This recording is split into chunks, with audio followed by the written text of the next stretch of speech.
Hey there, welcome back to Double Page Spread. I'm your host, Miss Wendy Freeman. We are back here in Third Coast Comics with the second half of the best of 2018. I am joined by my beloved friends, Betsy Scott and Mr. Terry Gant. Hey, who's bringing us this show, Terry Bear? Today's show is brought to us by Black Phoenix Alchemy Lab.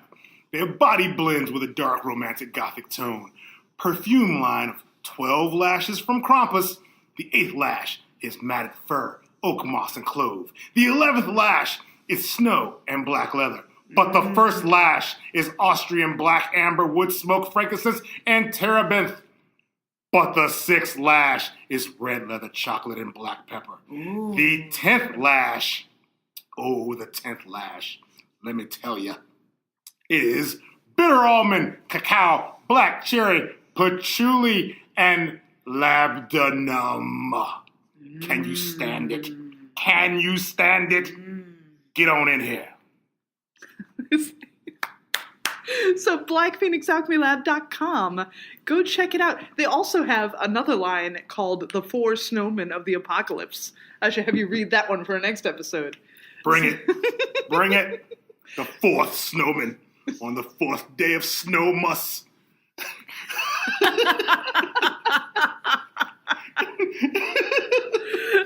Also brought to you by our dear friends at DCBS, a discount comic book service. Let's say you cannot make it out to the fine Third Coast Comics here on the campus of Loyola University in Chicago. 6443 North Sheridan Road. What's the phone number? Okay, it's 847-863-7450, which I only hesitate to give for one reason and one reason only.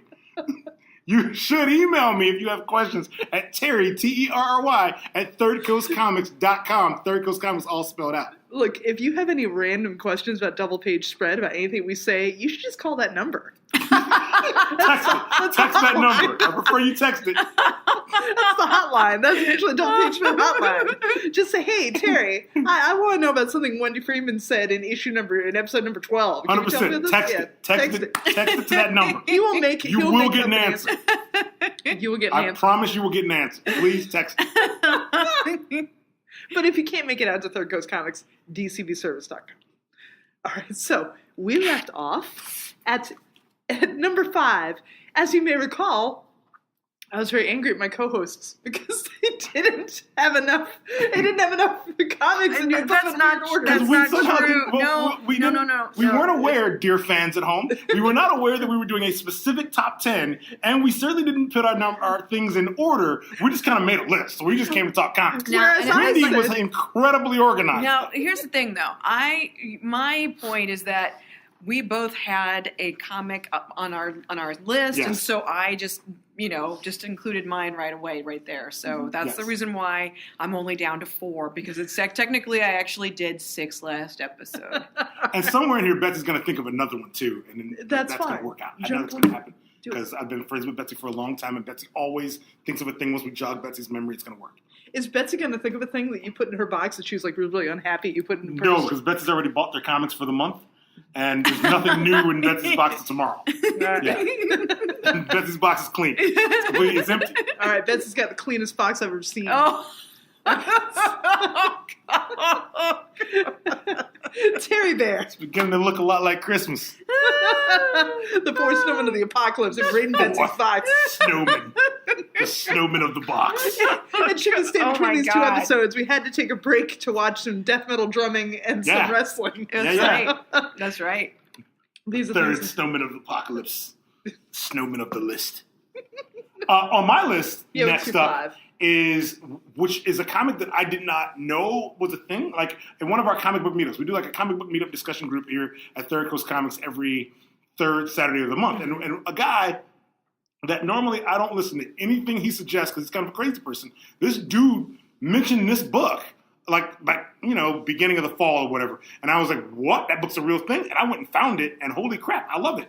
It is A Study in Emerald by Neil Gaiman, in which he is doing a Sherlock Holmes story in an H.P. Lovecraft context. Mm-hmm. So instead of A Study in Scarlet or whatever, it's A Study in Emerald, And I thought, okay, I'm stunned it took someone this long to mix those two things, right? And a lot of times in comics these days, you get these stories that are like a superhero team-up book in the world of H.P. Lovecraft, or a superhero team-up book that, like, in League of Extraordinary Gentlemen, like in the Victorian People love era. their Lovecraft. They love Or that shit. one of them was like a superhero team-up that was like in the world of Edgar Rice Burroughs. But like this was just Sherlock Holmes and H.P. Lovecraft stuff. And all right, cool. It works. Mm-hmm. I like this. So it makes my list. My number 5 is X-Men Grand Design by Ed Piskor. Now, this book is so freaking ambitious, and I cannot imagine how he even plots it out and lays it all out. Like, the sheer level of crazy X-Men history research that he does is just beyond the scope, and the way that he does so many homages to so many other things, and the way that it looks, I can't believe that Marvel lets him do this. But also Ed Piskor is one of my men of the year because of the greatness of his show Cartoonist Kayfabe. Have you been watching this? No. So Cartoonist Kayfabe is a show that he and Jim Rugg do on YouTube, where they go through every issue of Wizard. They go through. I've heard of this. I've heard him talk about this. Yeah, he's posted on Facebook. Yeah. Yes. But I've not seen it. So it's literally every single issue. They tear apart like an issue of Wizard magazine. And it's so funny. Like the stuff they come up with, like it's all like, oh, and here's the thing. Here's an interview Chris Claremont did about what he was planning to do in the X-Men right before he left the X-Men. Yeah. You know, like it's just all these like they, of course, like the starting of Image and all these things. They really dig deep and go That's through. Interesting. It's fantastic. The thing about Ed Piskor that kind of works is that Ed Piskor is an old school, straight up like fan who's lucky enough to get to do comics. So like he's not like he's a comics pro in that like he's done comics for a while. But when you look at kind of what he does it. He comes at it from the point of view not as an insider, but as an outsider who's just kind of giving you back what he loved. And if you have just come across him in X-Men Grand Design, what you should understand about his ability to dig deep in research as a fan is that before this he did Hip Hop Family Tree, right? Which was gorgeous, yeah. right? Like it was he made all these cats from the history of hip hop. He drew them. They all look distinctly different. Even if you think, like, oh yeah, okay, Sugar Hill Gang looks a lot like Melly Mel and his crew. Looks a lot like Grandmaster Flash and his crew. Yeah. Like they do, but they don't, right? He painstakingly researched it all because he was a fan of it, so he was there when. Mm-hmm. And if you're following him on Facebook, what you'll see that he often posts his old artwork from when he was younger. Yeah, I when love he was a teenager. that. So he's always showing you. He was always drawing this stuff. Yeah. And he kind of gives you like a little bit of a peek behind the curtain. Right. And that he was always there when, and now he gets to do that same style, which is kind of a unique style. It's like that Himbeck or Hernandez Brothers kind of like style. He's always had that. And now he has that as a pro who can add more nuance to it. He doesn't have to be like Steve Rude. He doesn't have to be Darwin Cook. He doesn't have to be Jim Lee. He doesn't have to be Frank Miller about it. He can just be himself, and that's why Grand Design is gorgeous to look at. Yeah, and once again, like I am such a big fan of all these weird sort of outsider indie artist guys who are getting into the mainstream, like Jim Rugg, like Michel Fife, like all these dudes. Like I love it. Whenever any of those dudes break, I love it. His name is Michel Fife. I just like to say that over and over. Oh, Michel Fife. He did Capra, and you might have heard a previous episode where I think Wendy interviewed Michel Fife, which I think is freaking great. And he's doing G.I. Joe this year, which I'm super stoked. Wow. I'm down. Yeah, so totally down yes. for that. Yeah, I'm super down for some, and I loved his Bloodstrike. I loved Bloodstrike. Yeah, the weird sort of interim Bloodstrike he did. I love that stuff. So that's my number 5. I think Betsy's got to give us one. Yeah, this is one that I was a little bit hesitant to put on this list. It's only 3 issues in, but I wanted to talk about Heroes in Crisis because I think it's a really interesting book. And I'm not sure how much we should really go into specifics about this, considering it is sort of a relatively new book. Which is why I also think the specifics of it, I think, are why I've seen people not liking it because they're worried. But I have a theory. Okay. I'll talk about my theory, okay, which might assuage their fears. So go ahead and say a thing about it. I think one of the things that sort of shook me up about it is I was not prepared for Harley Quinn to actually defeat Batman in one part of it. Yeah. That was not And at first it made me like slightly mad because I hate Harley Quinn. Yeah. Mhm. And then I was like, okay, no, you know what? Like, it's, let it go. It's it's the plot. It's part of the plot. It's Right. okay. And I'm not even like a big Batman fan, but I found myself like doing this sort of knee jerk, like, Batman would never, like, Batman would be prepared. Batman would do this. Batman wouldn't do that. He wouldn't let her do that, And, and although I have to admit though, there is something about it that made me, it was basically a way to get Batman to admit to something because she actually uses Wonder Woman's lasso on him. Right. And so that, it felt like a little bit of a cheap trick because it was like, okay, Batman lies about something not more than 2 pages before that. Yeah. And then Harley Quinn, like, actually, like, gets him to, like, actually tell the truth about what he was lying about before. But what's interesting about it, too, is that there's this sheer, like, massive scale of, like, hero death in this book. To go back on what it's about, it's Batman has set up using some Kryptonian technology a special sanctuary for heroes to go and basically recover and kind of get therapy. And they will go there and they'll stay for weeks and weeks and weeks and kind of do this like whole kind of retreat in like they can do it in complete anonymity if they want to. They can stay as long as they want, and it's completely supposed to be anonymous. And it's Batman swears up and down that like everything gets erased, and there's no he has no access to any of it. There's no backup records, whatever. And they go through and they have whole panels where it's a particular character that's admitting to a bunch of stuff. He's like basically doing an on-camera kind of confessional, or maybe confessional is not like a really good word for it. Maybe it's just like them just talking out things that they're thinking about and things that they're worried about. But then somebody gets into the sanctuary and kills a lot of superheroes. It's not really, the extent of it is not very well known, but it's like, it looks like it's at least like 10. It's got to be more than that though. In issue 1, it feels like it might be, and and it's like, and it's people like, this isn't really giving anything away, but it's like Arsenal and I like some other minor characters I'm like that I'm flaking on, but it's like it's a huge number of people, and you're not sure like both Booster Gold and Harley Quinn, like even the villains use this thing. Yeah. So it's like they find out about it and then they suddenly show up and like hang out there too. So while this is happening, both Harley Quinn and Booster Gold are there, and somehow they survive, and each one of them thinks that the other one did it. Right. And so there's both sort of kind of investigating what has happened. Right. And like Booster Gold is basically like, okay, I'm going to do what Batman would do. And then Harley Quinn is just being Harley Quinn. And so that's basically where it's at right now. And the thing about the whole death thing, it's like, it's comics. I know that it doesn't really necessarily, nobody's death is permanent, right? Sure. So that's not really the point. That's not really what I'm, it's like, I know it's only temporary, but I am curious as to like, how is this a part of the regular universe? I think it's not. This is my theory. I think it's absolutely not a part of the regular universe. I think we're looking at an alternate universe, because if this were real, then somehow things happening in this book already would have to have repercussions in the regular DC universe. Sure, yeah. And they don't. And you don't spend effort bringing back characters. Right.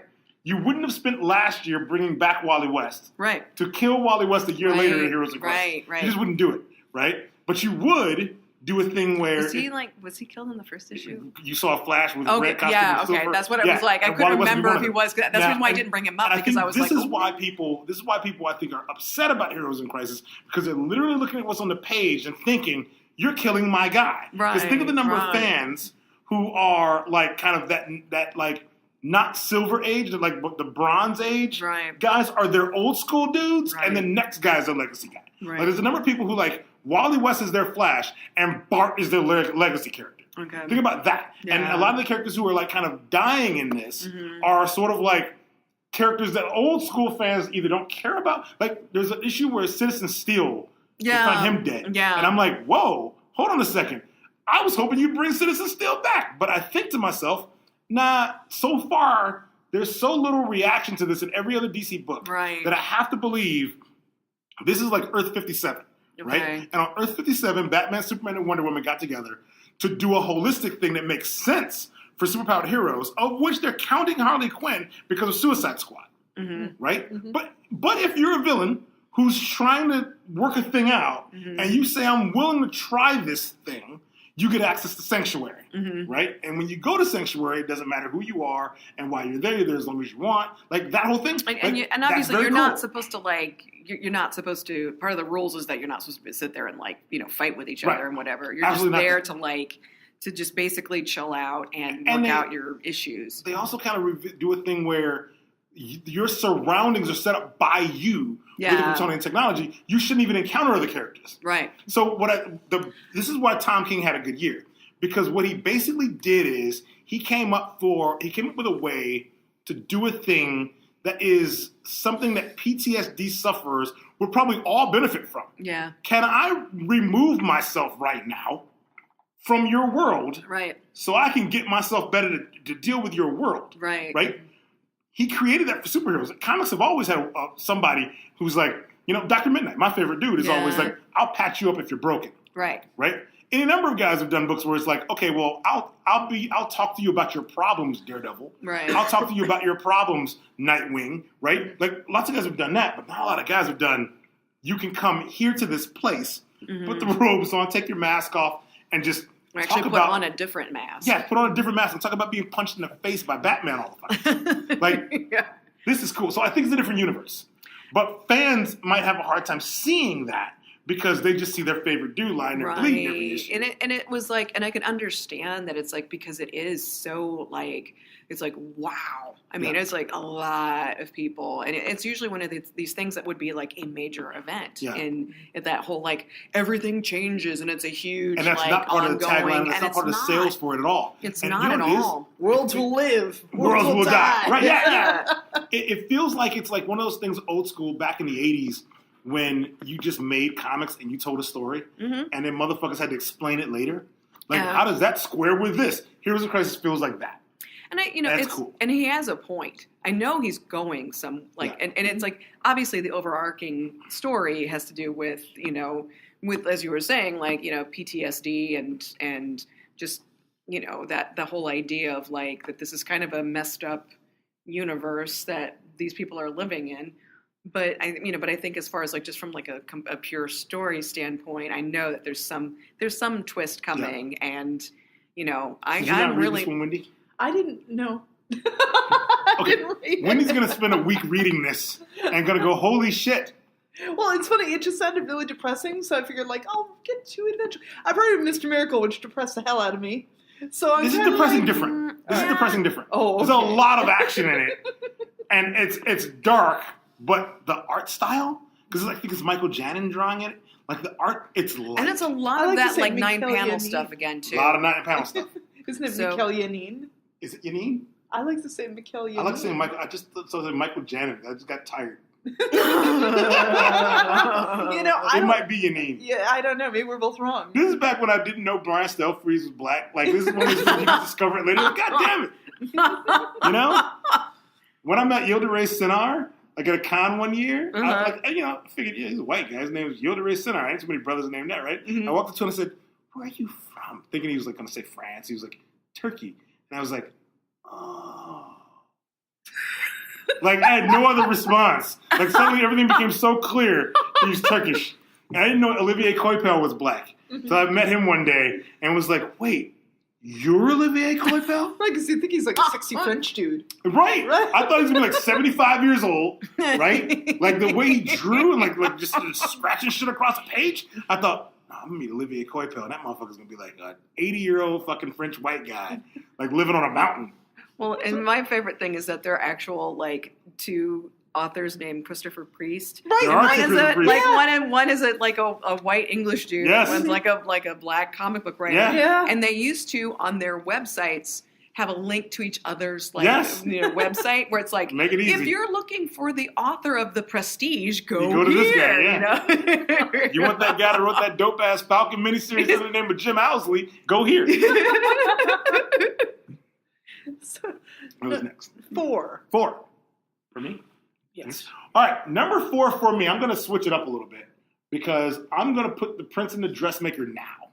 Because the way my list is going, that would be later. But I'm going to go with The Prince and the Dressmaker now because it's another one that I didn't realize was a thing until I'm sitting in a room with a whole bunch of my like Dungeons and Dragons friends, right? And someone says to me, "Hey, you wrote a book called The Prince and the Dressmaker. Do you have that?" And I was like, That "What's book that?" is charming as fuck. And I Oh, was it I is. looked it up, It's and I was like, totally "Wait, what is this?"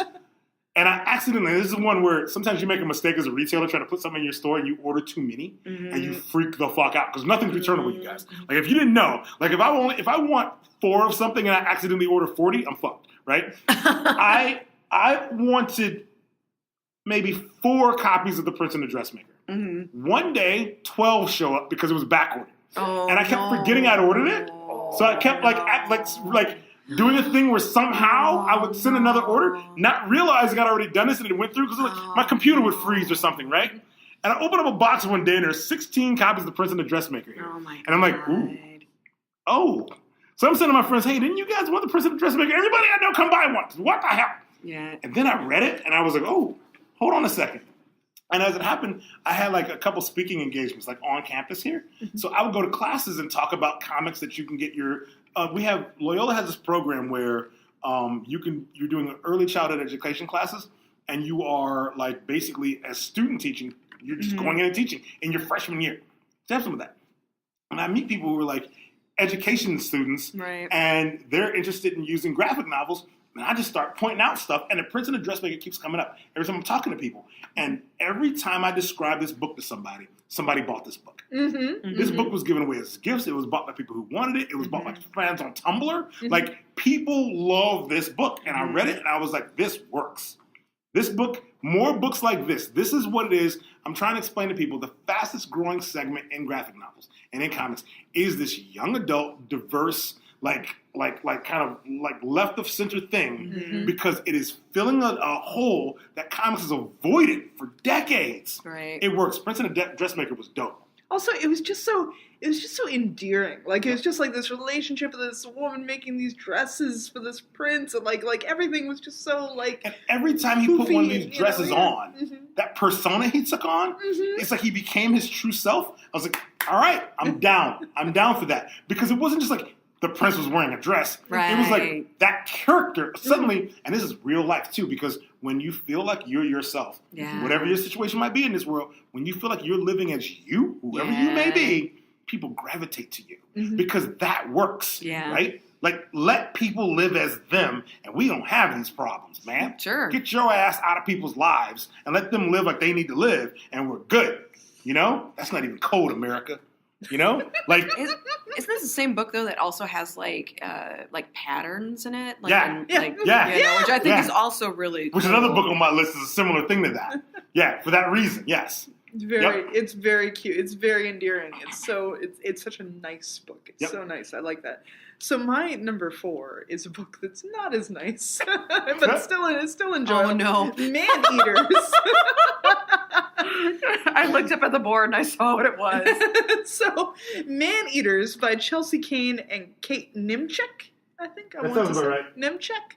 So this book is like, it reminds me of the movie Ginger Snaps. Oh, If you combine yeah. Ginger Snaps and Cat People, so the whole concept is that these girls, when you hit puberty, Now fires. you're like gasoline. Gasoline. Has some fine Nastasha Kinski.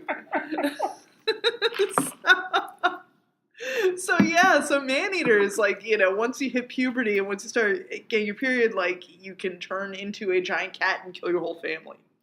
And so, like, they're putting estrogen in the water. They're doing things to suppress this in girls, and so they're doing this whole thing so they won't they won't have their periods. They won't, become cat monsters. become crazy cat monsters. And so this is the story of this girl, and her dad is a homicide cop, and of course one of them, there's a cat on the loose, and it happens to her, she starts getting her period, and she starts freaking out, and it's tongue in cheek funny, and it's a statement book, so it works on other levels, it's not just like smacking you in the face, patriarchy is evil, blah, blah, blah. It's very, very much like her father's a very nice, relatable character, and you like all these, you like her and you like her friends, but it's very, very much about, like dudes get to go off and be dudes, and girls have to be in health class. I can't wait until this book is collected. Yeah. It's another one. Like, if this book is collected somewhere in February or March, I'm going to sell a crap ton of it. Yeah. Because it's like, thankfully it's still in print, right? So, like, I'm reordering the first, second issues or whatever. Yeah. Like, I'm selling it well enough where that's working How far is into it? Issue 3. Issue 3's come out already, right? And I think the first story arc is like a 4-issue thing, I think. And it's working out where, because it's still available, I can make that happen, right? But when books these days really start to shine when they're indies is when they're collected and they're done, and you just start, people go, well, I like Bitch Planet, and I like Sex Criminals, and I like Wicked and Divine.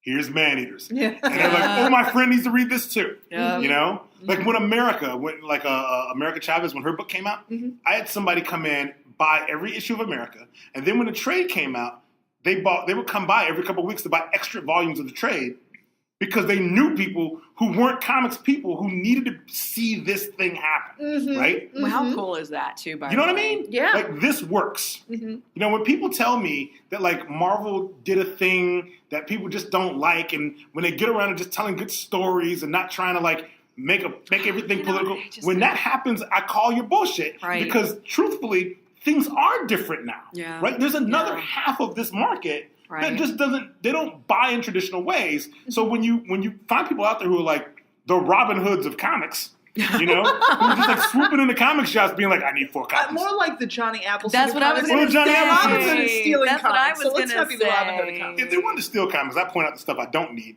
and if it's still good, you can kind of like still pass that along. I don't know. I feel like Robin Hood's still getting Robin Hood's spending his money and then getting into the hood and kind of like spreading them out. I guess it's still Johnny Appleseed. That's Johnny Appleseed. Robin Hood wore boots. Johnny Appleseed didn't wear shoes. Like it's weird to me. I don't know. So you can't be a good spokesperson of comics distributing the goodness if you're not wearing shoes. It's my appellation. It's my appellation like bias. Oh my! I can't give the appellation any credit for shit. Oh my god!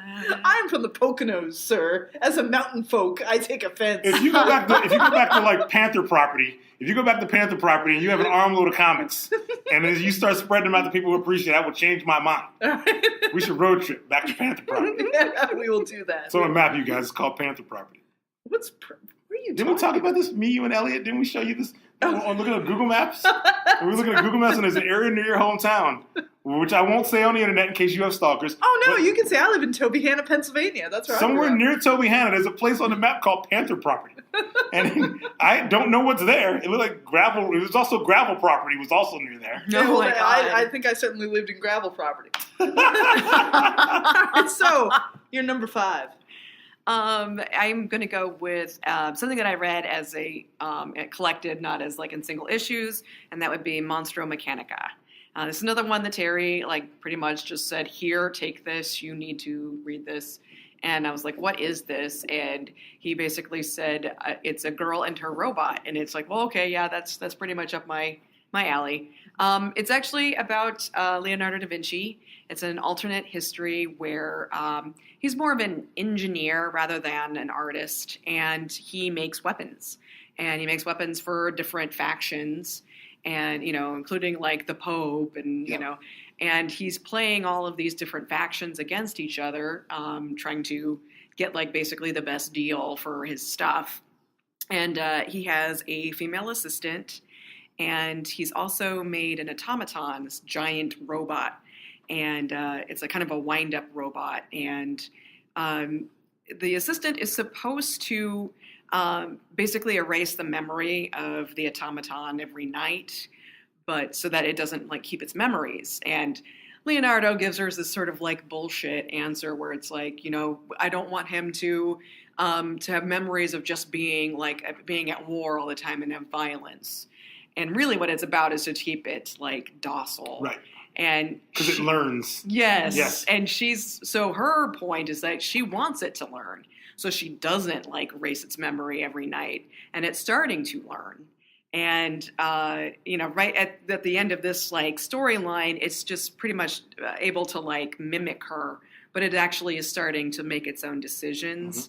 Mm-hmm. And it's a really great book. It's beautiful. I didn't bring it with me to show you. And it's another Aftershock comic. And it, just really well done. And I really liked it a lot. And I'm kind of surprised that I didn't hear about it before it came out collected. And so it's like I'm really looking forward to more of it. Trace. So, all right. The next thing I'm going to go with is sort of the I guess the continuation of a series that did start last year, which is Jazz Maynard, because Jazz Maynard is still a thing, and I love the concept of Jazz Maynard. It's still a really great book, and Jazz Maynard is one of these books that is like, if you could take kind of your Go-Go 13s and your Takens, like those kind of things, those kind of concepts, but also give it that stylishness of that anime everybody loves, but I found really fucking boring, which was Cowboy Bebop. If you gave it the style and of that's what I thought it was at first when I kept seeing it. I was like, because it looks like Cowboy Bebop, right? But it looks that way, but it isn't that. Thank God, because that was really boring, right? Oh my God, it's so boring, right?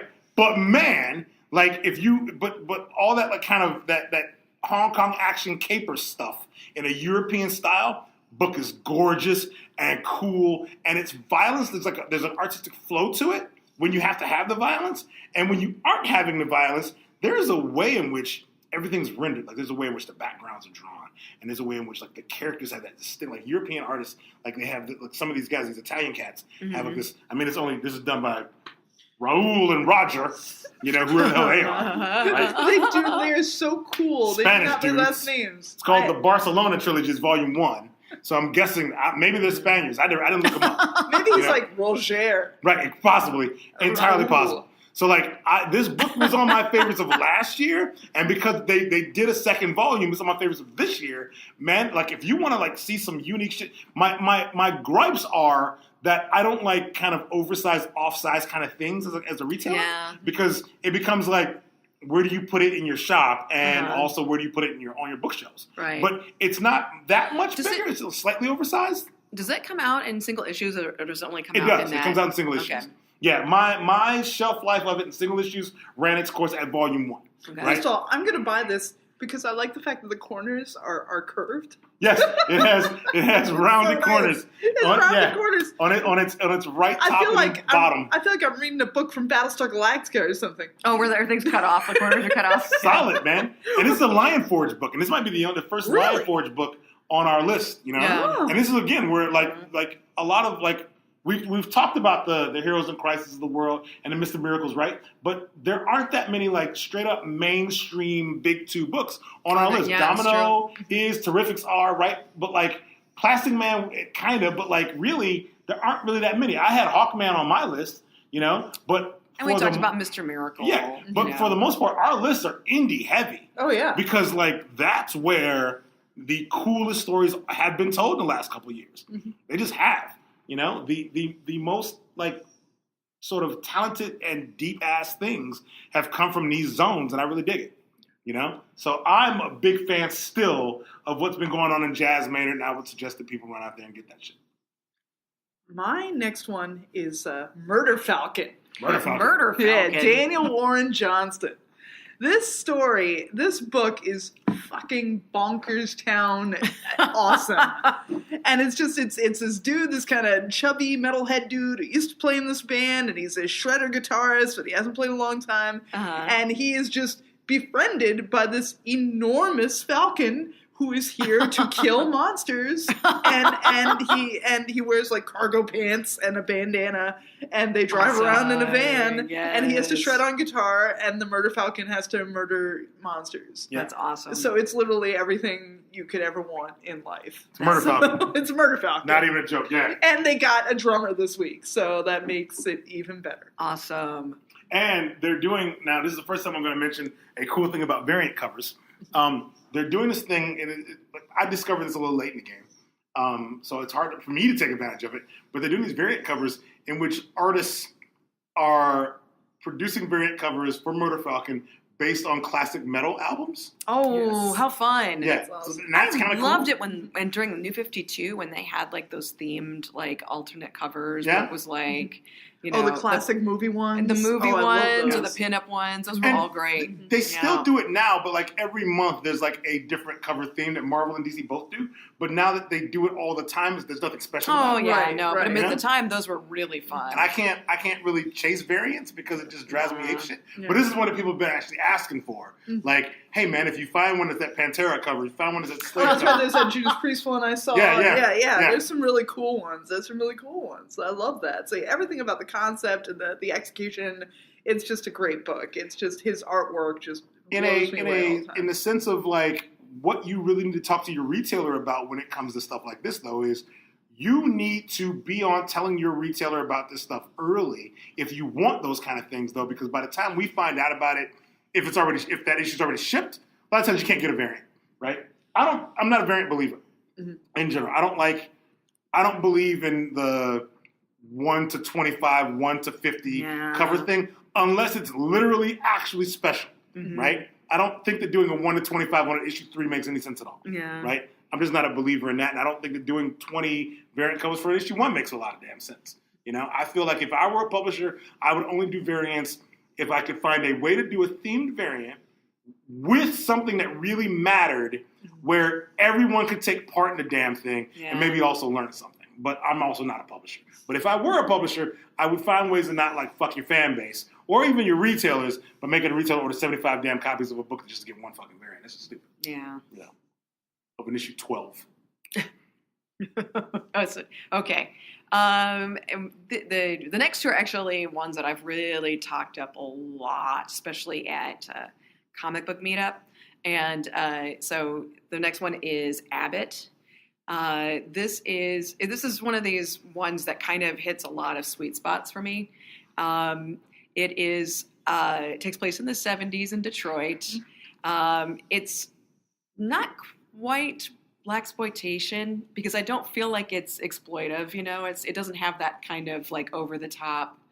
You know that you when you think of that, but it's about a journalist whose husband is like at one point has disappeared and is assumed dead, and he was into all kinds of mystical magic and whatnot. And she's investigating a couple of like weird crimes, and it's pretty obvious that like whatever like magical shit that he was into is like coming back, and it's this kind of nightmarish, not quite Cthulhu. It's more sort of like people making mystical monsters by like putting together body parts. So Frankenstein. Kinda, but it's more like a police horse is killed and only the head is left. And then like all of these people are being killed throughout Detroit. Cronenberg. Yeah. All right. And so it's like, you know, like the torso of one of the bodies might be attached to the body of the horse to make a centaur. And it's it's got like some genuine creepy stuff going on. Who puts this out? This It's is Boom. I think, Mm, yeah. Boom. Huh. I want this shit to be a TV series. Yes. On like Amazon Prime, and I want CCH Pounder to be the lead. Oh my Because when I look God. at the covers to Abbott, when I saw those covers, the first thing I saw was like this black chick leaning up against the car or something, like a scarf around her neck, wearing like a she's pantsuit, smoking a cigarette. Yeah. And you know she's about to get into some shit that ain't right. Right? Yeah. And but like I want that to be CCH Pounder so bad. Like great. that's what I saw that I was like, okay. This is gold. Do you feel they just made Viola Davis the new CCH Pounder? I think yes, but I don't think CCH Pounder would be mad about it, right? They made her, like, she is CCH Pounder, and she got that next level of shit that CCH Pounder didn't get. But CCH Pounder in her career had, like, I gotta say, probably 4 times the roles. Like, CCH Pounder was in everything. She was. God, was she ever? Viola Davis is like climbing a thing vertically, right? CCH Pounder had the base of all of it, right? You know, there's a point where I couldn't turn my TV or computer on and CCH Pounder wasn't in some shit. It's true. You know? She was in, like, all those, like, procedural, all those, like, all of them. God, man. Yeah. You know, like, if Ben DVD sales, there was a while in which there was a check coming to CCH Pounder's house every day. I hope so. I hope she gets all kinds of, you know. I'm going to find her and meet her, and I will report back. This is going to be my mission. For 2019, I'm going to find and meet CCH Pounder. We're going to get her to a con. Why is she not at cons? I'm sure she's been in a ton of shit that's worthy of you know. In fact, we did a Viola Davis, CCH Pounder, and, like, Angela Bassett panel. That's like, there's no blacker panel. You know what I mean? That is like the blackest of panels right there. Yeah. Did you see Widows? I did not see Widows. I want to so. I only like one day a week when I could possibly go see a movie in general, so I didn't see Widows, but I will. I know I want to see Widows. Yeah. Because I got some skeptical ass people that I hang out with who, when they make time to go see that shit, I'm like, okay, I gotta get in there. You know. All right. So next up, your number 2. My number 2. Yeah. All right. My number 2 is gonna be Dark Ark. I enjoyed this book. Another Aftershock book. The concept of Dark Ark is that while Noah, when the flood was coming, he got the word to go out there. His assignment was to go out there, get 2 of every animal for the ark. Yeah.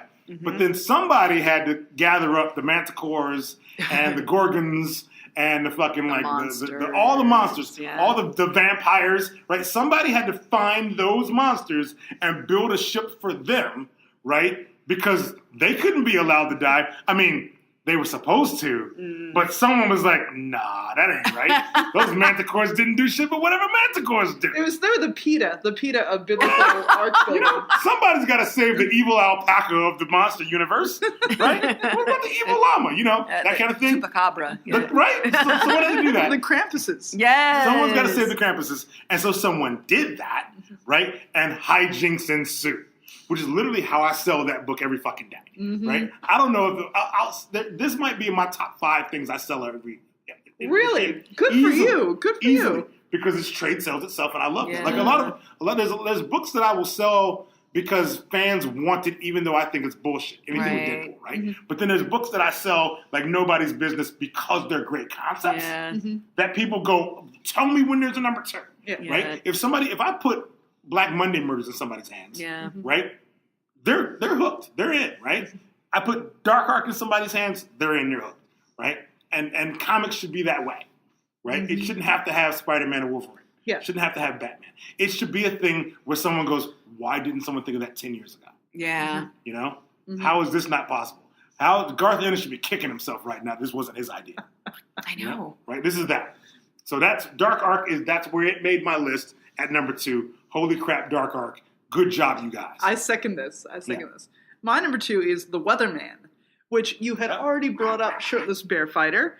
And Shirtless Bear Fighter. I think that's awesome. That it's like that there's 2 from the same creative team. Yeah. So Jody LaHoop and Nathan Fox, The Weatherman. And it's all about, like, first of all, this is another book where every cover looks great. It reminds me stylistically of, like, the Stray Bullets covers, where it's, like, that solid color in the top block, and then, like, you know what I'm saying? Your Stray Bullets covers like that. It's very much about this, Mars. We're all living on Mars in the future because there's been this terrible, the Earth has been destroyed, and there's this, like, goofy-ass weatherman guy, and they discover that, like, he's had, like, an implant that actually he was the guy who sold the Earth out. And so it's surprisingly, like, terribly violent. It's incredibly brutal. And it's just this, like, espionage kind of crazy, sci-fi, but conspiracy kind of book. And I really enjoy it. I enjoy the hell out of it. I think it's great. I think it looks good, and it's brutal and it's fun. This was a good year for, like, sort of that sci-fi concept of, like, hapless motherfuckers who fell into a mystery and shit was just not right. Yeah. Because Eclipse came out this year? No. He comes last year? Yeah, and thought it was this year. it continued. Oh, okay, got it. But that was Yeah. one where like everybody lives underground because the sun will kill you. Yeah, And then somebody uses the sun as a murder weapon. That's a great book. And then Hadrian's Wall is another like sci-fi one that kind of like, because I can only think about when the trade shipped to me, right? Like to me, that's like in my head. That's a this year book. And there was lots of books like Weatherman that were like that. Yeah. Yeah. I mean, I would have included Eclipse on this in this year, but it was like I was pretty sure that it was like last year. So, I don't get a chance to do a lot of like year end. I don't either, and it's like You so don't- it got you don't really make it- hard to remember like what actually came out this year. I had to really. I make my year-end movie list. I make my year-end comic list. I just love making lists.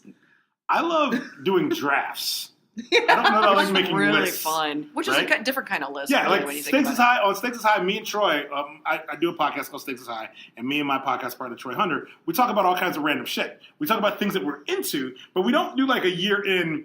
Go back and review what you're into, because if we did, I'd just be talking about Dream Theater for another hour, right? Like, my year of listening to Dream Theater, like that's not really a thing, so we just don't do it. You know what I mean? Mm-hmm. He would be like, "Oh man, this entire year, let me tell you how great Sky Zoo was," is what Troy would say. And Sky so Zoo? it's a rapper from, I think he's from New York, but he sounds like he's from like the fifth dimension. But he's a great rapper. He's amazing. All right, so yes, your next one. This is another one that I, as I said, I talked up a lot, and this would be Secret Weapons. Yeah. It's a concept that I am. Yeah, that's another Terry. It's a concept that I'm really partial to, which is superheroes that have like kind of stupid powers. Yeah. The idea, this is a Valiant book, and there is and I don't read any other Valiant books, so this was something where you can just go right in and read it, and it makes sense, and it's not, you don't have to know anything else about the universe. But these people were part of a program that was just sort of liquidated, I guess. Yeah. And so they're kind of in hiding, and they have they were supposed to become like these new weapons, these new superheroes, but their powers were underdeveloped. And so there's like a character named Owen who his power is that he just he conjures like items out of nowhere, but at random, and he can't control it. So it could be anything. So if he needs a spear gun for something, he'll try to summon a thing, and he'll end up with a tennis racket. Or the tennis a rubber racket will end duck. up being useful, but it's not the spear gun he needed. Yeah. Or it's like a rubber duck, or or it happens when he's nervous, Yeah. or just at different points, and so all of these characters like have like these sort of like minor kind of inconvenient powers, and there's somebody who is stalking them and killing them, and so it's really there's another character that was an actual developed superhero. She's finding them, and she's trying to actually train them to use their powers, because she knows that they're just underdeveloped. They're not stupid. They're just not completely baked, I guess. Yeah. And so that's what, and it's a charming book. It's actually, there are parts of it that are kind of gross, and I loved it, and it's really well done. And I'm hoping, are they supposed to do it ongoing? I suspect.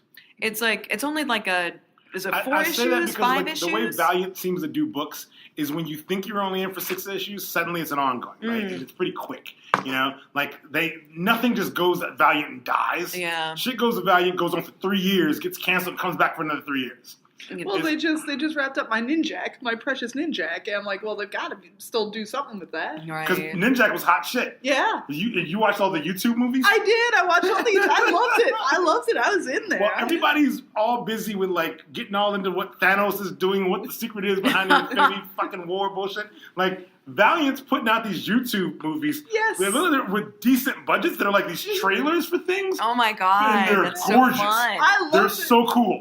Are they animated or are they No, they're live live action? action. No, they're live action. They're live action. It was literally it's Ninjak versus the Valiant Universe. It was good. Wow. I love It's it. cool. smokes. And the first time I saw it, I was like, this can't be real. And then the next thing I know, like Exo Manowar appears. I'm like, what? That can't be a thing. Hold on a second. But everybody's sleeping on this. Why is nobody Yeah. watching this? These are awesome. Yeah. That's awesome. I love it. Okay, now I've got something. I guess I'm Yeah, gonna like have look to this look stuff up. up. Look this stuff up. Your number one. We're ready for number one. Yeah, my number one is a surprise to me, even, because sometimes I'm a retailer, and I read the catalog, and I'm looking out there for what's coming up and what's new and what's hot, but I also still trust people who have good taste to turn me on to something that I didn't see coming, right? And I think the coolest thing that I saw, that I discovered this year, that I did not see coming, is a book called Delicious in Dungeon. And it is, as a D&D player, I'm shocked in my 40 years of playing D&D that none of my players have ever done this before. It is a Dungeons & Dragons style adventuring party, all Lord of the Rings style, going into a dungeon, getting stuck in there, right? And like trying to find their way out, but because they're stuck in there running low on supplies, when they fight a monster and they kill it, they have to eat it. Right? And then, now, they're just trying to survive at first, but then they're like, wait a second, but if we did this, this, and this could actually be tasty. Right? So then, they're not leaving the dungeon, they're going deeper into the dungeon to find more monsters to kill, to find more interesting ways to cook them. And in the book, just as we discovered about, like, ways in which they were doing things, like with schematics and shit in some of the other comics, they make a cookbook. They include a recipe for how you eat the rust monster, how you eat the roper, how you eat the cloaker, how you eat Yes! They do this shit. And there's not going to be a lot of... When I talk comics, I'm not including a lot of manga, because I'm just not into reading my comics backwards, man. Yeah, but look, I'm telling you right now, the style and not to misuse the term, the style and the flavor of this book is some solid fucking gold. Look here. Freshly stolen vegetable and chicken stewed with cabbage accompanied by plundered bread.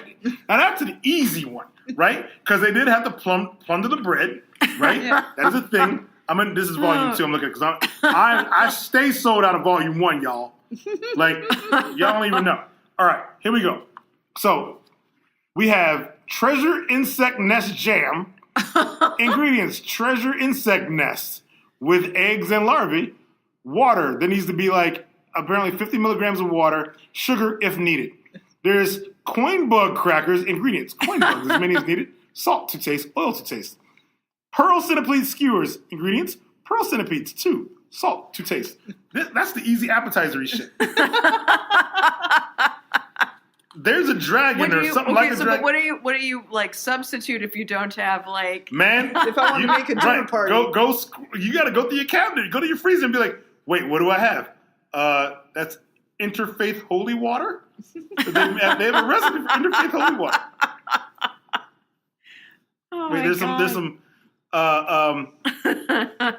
There's a prayer to ward off evil exorcism sorbet.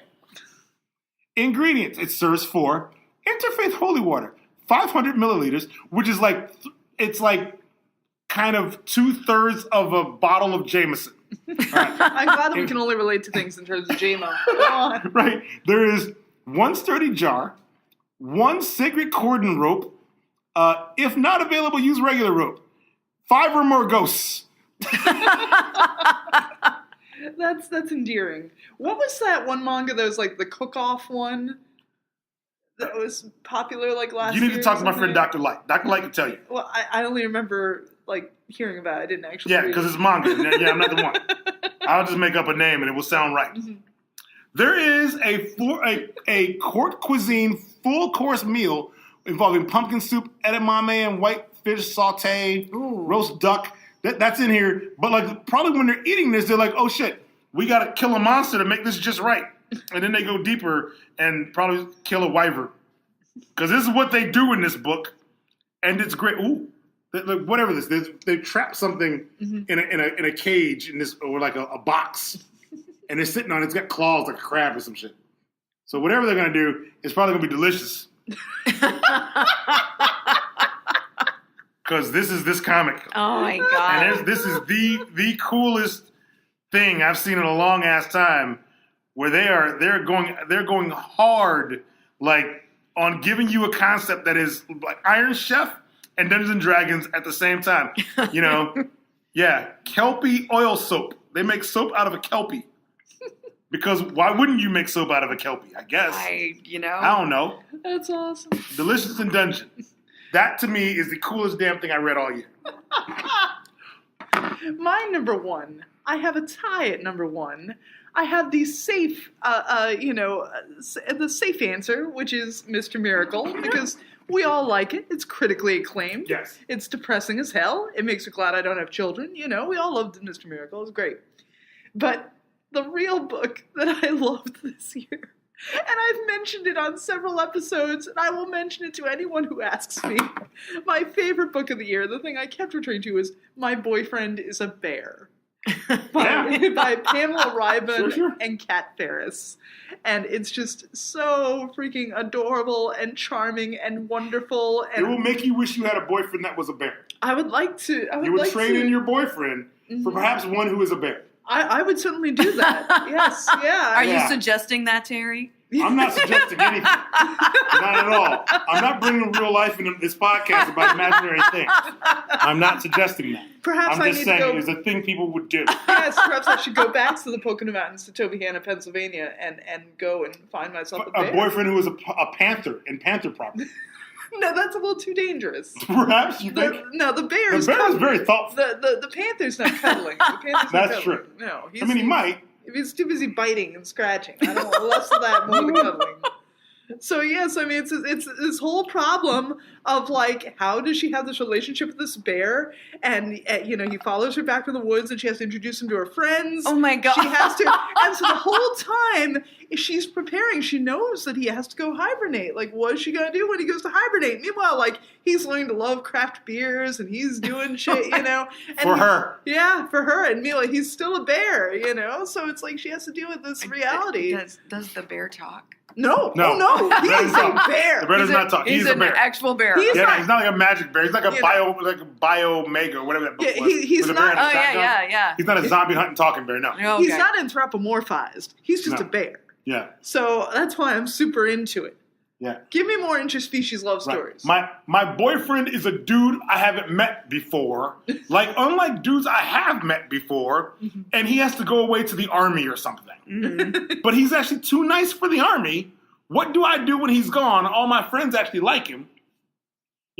He treats me well. But when he's gone, I got to deal with the rest of these motherfuckers. Yes. My Boyfriend is a Bear is solid. So yeah, I love that. Was my actual favorite book of the year. Hell But if yeah. anyone asks, I'm going to say Mr. Miracle. Right. All right, what was you've run out of your list? Yeah, well, it's because I actually talked about Mr. Miracle. Oh, okay. Yeah, Earlier. Mr. Miracle came And up. so it was like because We knew it this came one was up. coming. We could Yeah. All right, we knew this was So- coming. Yeah. All right, there we go. So that is our top. Is there a thing that we're looking forward to in 2019? What would you like to see happen in 2019? What are you looking? What would excite you if this thing could happen? I have a thing.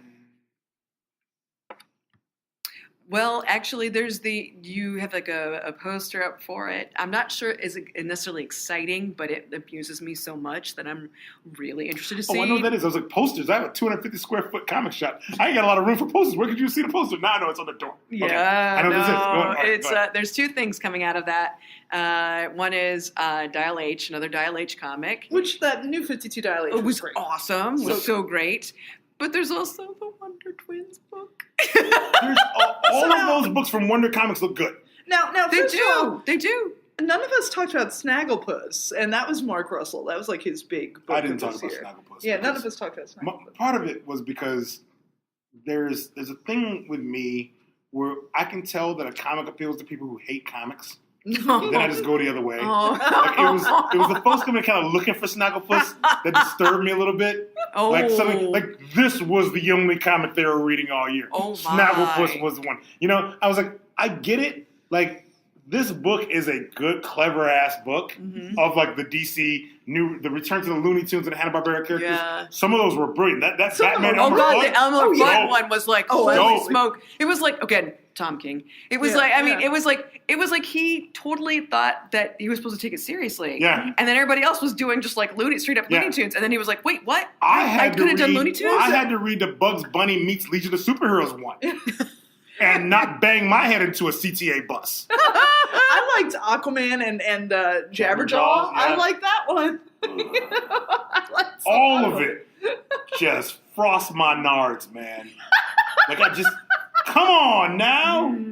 Can we be done already? I know. It kept going. It Just went on forever. Put your Looney Tunes, Hanna-Barbera dudes in the same damn universe. Let them interact with each other in that like Scooby Apocalypse kind of way, and I don't have a problem. Right? But okay, but like there were other things that they did, like Future Quest. Like this is from last year, Sure. where that was like Because that was they let awesome. the Future Quest, the Hanna-Barbera Adventure Kids were in the same universe. Well, and Wacky Raceland, I actually enjoyed Sure. that one. Once again, without being included in our car discussion, like that was so Mad Max and so crazy. Yeah, and the Flintstones, which is another like crazy, bleak, upsetting book, but so good. Flintstones get a hot bowl of dicks. Like, there's too many motherfuckers who are like, oh no, I need that Flintstones thing because like I'm into Larry David style humor. Those people, they're just like the Exit Stage Left people.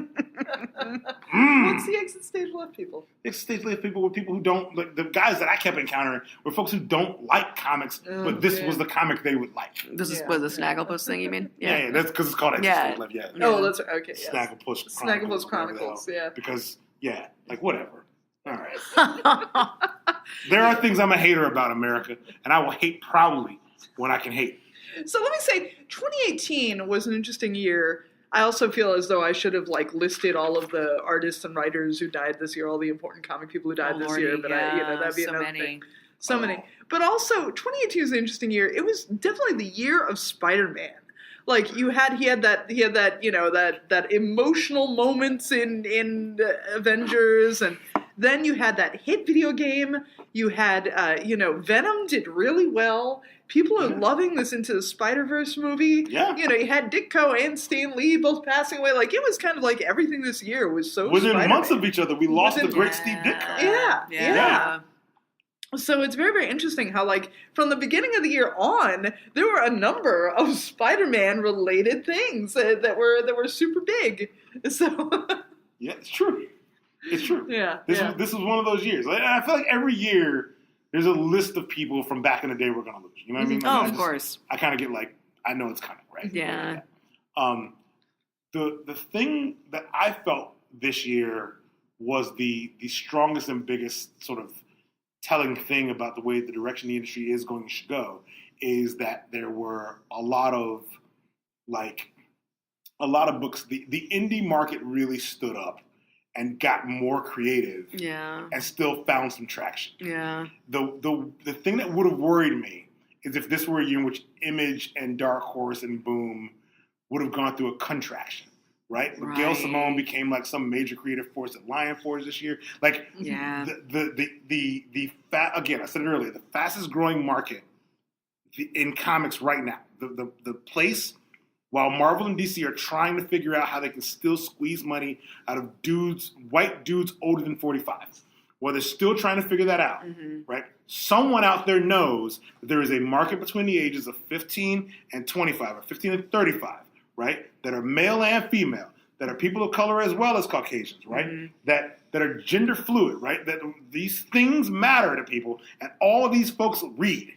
Someone out there is saying, "How can I get my product in front of those guys?" Those people have not been people who've always been going to comic shops. Right. There have never been more comic shops to me, as near as I can tell. I don't remember an era in which more comic shops have existed in the last 15 years, right? But I keep encountering people who've gotten their first graphic novels not from a comic shop. Oh, yeah. Right? I've been encountering people who've read all of some very prominent indie books from Image, but they didn't buy them from comic shops. Yeah. They read them online. Right? They ordered them from Amazon. Right. They came up growing up reading manga in Borders, which doesn't exist anymore. Yeah. Right? If you were reading manga in Borders in late middle school, right now you're someone who walks into a comic shop and might have an experience that says, "Is this for me?" Yet you still find the product.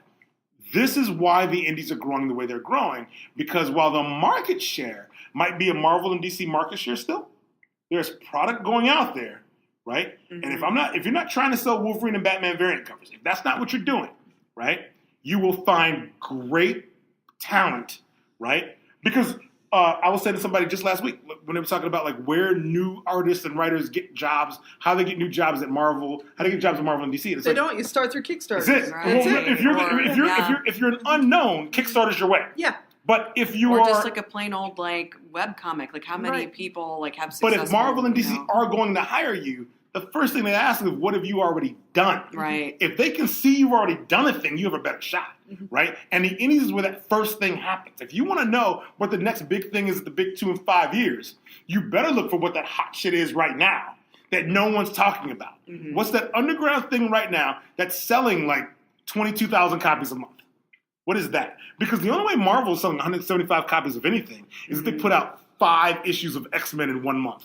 Right? Like, that's the only way that works. In November of 2018, the things that Marvel did that, like, basically move the meter were all Spider-Man event-based or X-Men event-based, right? And it was 175,000 copies, 150,000 copies, 140,000 copies.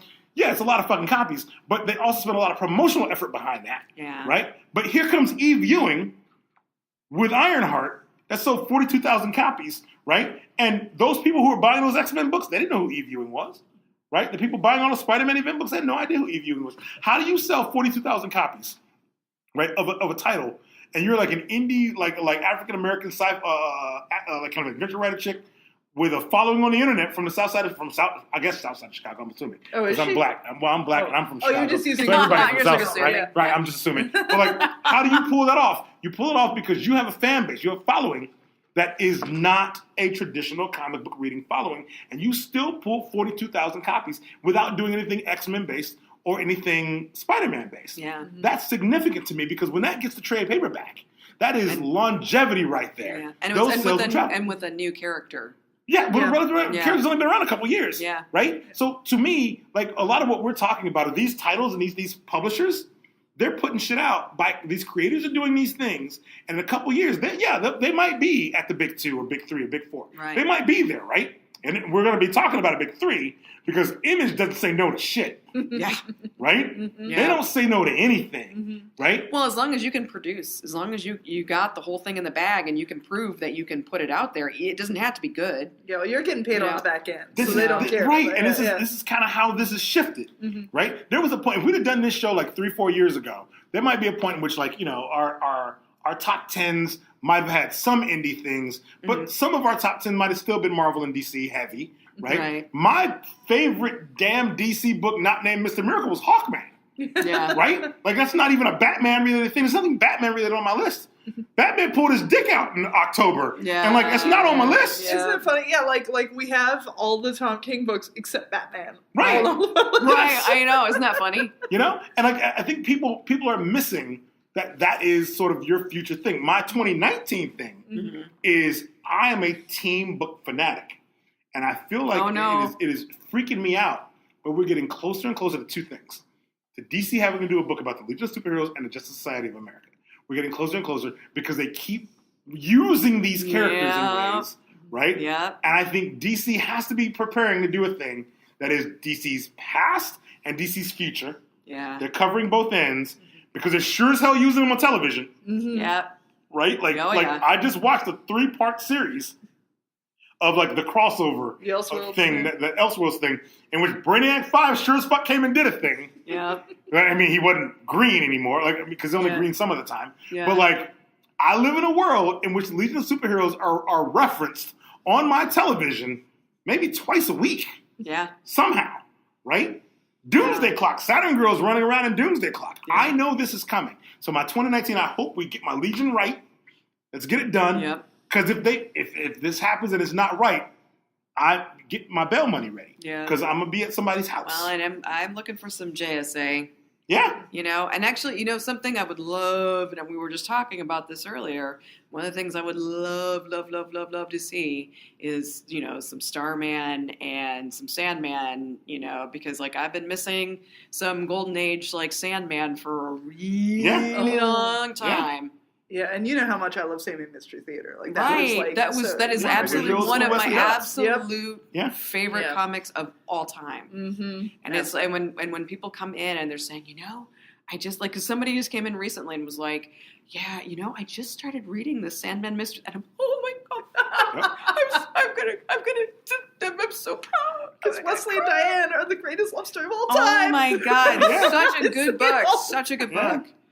just really is just really well written, and I love the art in it. Yeah, no, it's great. When I'm on the red line, I'm like going like south from here, like going to hang out with people in like anywhere in like kind of the Lincoln Parkish Lakeview area. Any place like in society, When in we real when places. we hit like when we get to Belmont, I'll just go Diane Belmont.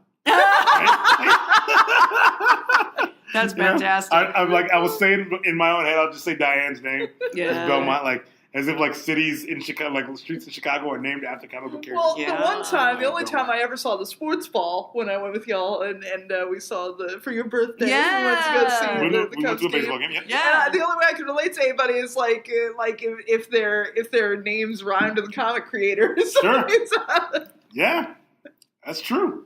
That's real. You know what we really didn't talk about, though? I mean, you kind of brought up, like, Young Animal, but we really didn't talk about the fact that Sandman is No like... core? What? Yeah. So here's the problem, right? And this is one where at least Gerard Way wrote a book, and Warren Ellis is writing a book. Mhm. When it came to Neil Gaiman's like kind of returns to the Sandman universe, he only wrote the Sandman universe like one shot, Right. right? And everything else he kind of like curated, right? But I think that's one property where everyone wants his hand in it, Yeah. right? Yeah. And he's not gonna That's do what it. they want, and they're not going to get that. You know, I think that's kind of the issue. I think so he picked the talent, yeah. Right. But what I wonder would it be different if the talent he picked good talent. If he picked talent out of guys who were doing current hot shit currently in that kind of indie supernatural vein. Yeah. What he sort of picked was guys who were that next generation up after Mike Carey in that kind of early 2000s vein Uh-huh. that there is no traction with in current comics. Okay. You know, that's what I wonder. I wonder if it's not that, because this might have been the time to call Kieran Gillen. Yeah. You know, this might have been the time to call like some of those guys. This might have been the time to call Chip Zdarsky. This Yeah. might have been the time to call some of these cats who have like interest. Riley Rosmo. This is when you call these guys. Yeah. Timmy Howard. Yes, Those people, you yeah. call these guys now Yeah. because they have successes already in the last 5-6 years. Yeah. 3, 4, 5 years, not even 6. Yeah. They have recent successes. I can't tell you when Cy Spurrier had a book that, on an indie context, moved the needle. I've seen Cy Spurrier have X-Men related things and Marvel books that happened, right, but weren't needle movers, right? And for something that was the beauty of Vertigo back in the day, Yeah. was that Vertigo was not, it was DC publishing it, but it was indie comics, Right. right? Well, and that's kind of what Vertigo is right now too. I mean, there's like 3 or 4 Yeah. new Vertigo titles. But also in the Karen Berger reign, like it was very much like them going to Europe Yes. and cherry picking like those Yes. dudes, you know, Right. going That's to true, England and too. taking Right. trips to England and Right. seeing who the fuck is big over here, you know. Yes. Yeah, And a lot of what we talked about, some of these guys, I wonder what that Sandman universe thing could have been like if that's the route he went. If Would you be- went with the Michelle Fiefes, Yes. the outsider artist type, 100%. yeah, Because those guys end up with an ability to reach a modern audience right now. They've got the track record to say, I can get this done. Right. And they're not going to basically turn in a regurgitated, like, kind of failed launch X-Force idea. Right. Let's say. I'm not saying that that's what happened. Like even like Saladin Ahmed, Yeah. he did Black Bolt this Yep. year, and he also did Abbott, and it he was did Abbott, and and he's going to could've get done- Ms. Marvel. So I mean, but he could have done like a really cool thing with like That's in exactly what I'm talking Sandman. You know, I think he would have done really well with that. Yeah.